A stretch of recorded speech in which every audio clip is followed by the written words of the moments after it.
Okay, team, good morning. Whiteboard video number 1. Hopefully this turns out well. We're just going to run through the profit and loss. I've already written the numbers on the board. Just a quick reminder, if you haven't heard or you don't know, the ink colors, green is good, red is a number below our target, where we've missed our target. Blue numbers are numbers that are moving. They're incomplete numbers and they're estimates, and black numbers, typically speaking, are going to be up there as projections. You won't see black numbers really moving forward on the period board, but that's what we're talking about today. So on the period board, congratulations everybody. We just set another sales record for the period. Period number 7 sales record, $101,822. Give yourselves a big round of applause. That is $13,000 more than we made same week last year.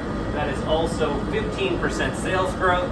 That's the second biggest sales growth week we've had of the whole year. That feels really exceptional. Beer sales coming in at $13,013, 1.3% of sales. Cost of goods sold on beer, $294. So we spent $294 on all of the beer that we sold this week. That is 22.4% of sales. Wine sales are $33,283 at 3.2%. Wine COGS, cost of goods for wine, $696 at 21.2%. Non-alc sales, non-alcoholic is anything off the beverage station, not beer or wine, including coffee and soda. So we're $10,202, 10% of sales. It's pretty round math there. Non-alc cost of goods, $2,838 at 28.5%. Food sales, $94,591 in food sales. That is epic. 93% of all our sales are food. We've got goals to grow beverages to 25% of sales. So you're going to hear us start talking a little bit more about that this quarter.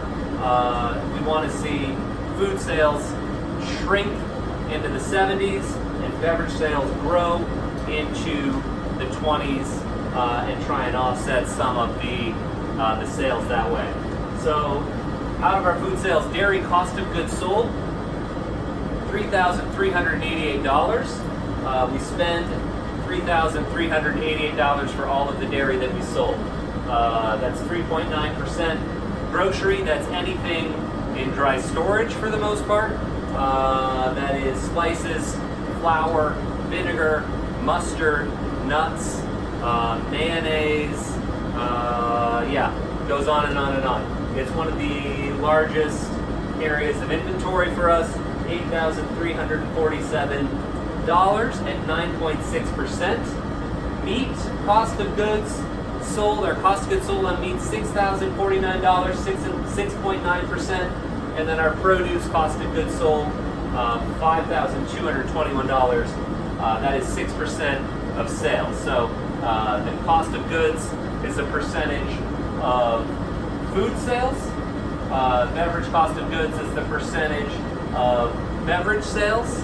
That is why those percentages don't necessarily add up to 100 when you put them all together. Paper cost of goods is $1,600, 1.6%. That's a little higher than we want to see it. That is everything from paper towels to carry-out boxes to gloves and ramekins and all that stuff, right? So anything that we use one time and throw away, paper cups for drinks, the paper filters for the fryer, all that stuff is out of the paper cost of goods.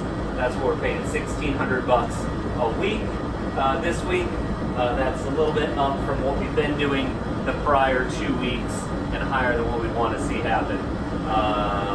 That could just be that we had a heavy ordering week on paper, and we may see that number come back down in week 4 and level out for the period.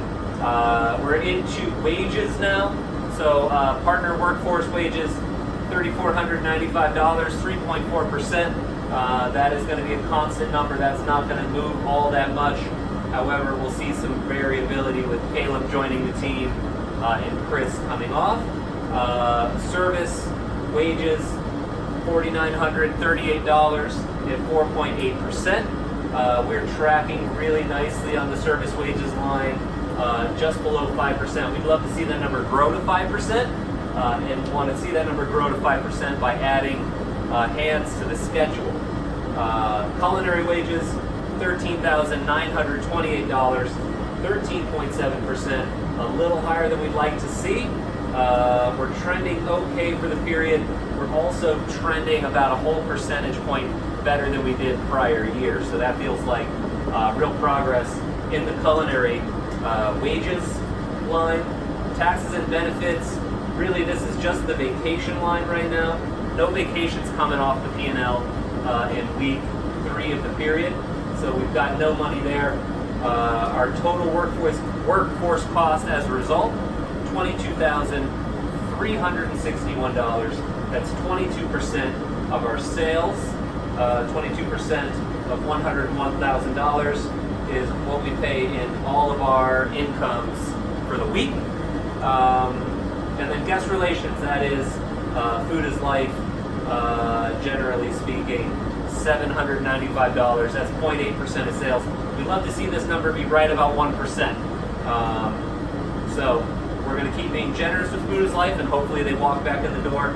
If we're seeing this thing right around 1%, it means we're getting back a pretty decent number of our food is life. And that is generally the P&L as a whole. Things look really good this week. It's easy to make things look really good when sales are this high. Next week, or this week that we're in currently, prior year we did $94,000 in sales. We're projecting for the week $93,000. That's to do with where the holidays falling and holiday sales and what that does to the week. I think that we could easily get a number above 94 based on how we performed for the period so far in the first 3 weeks.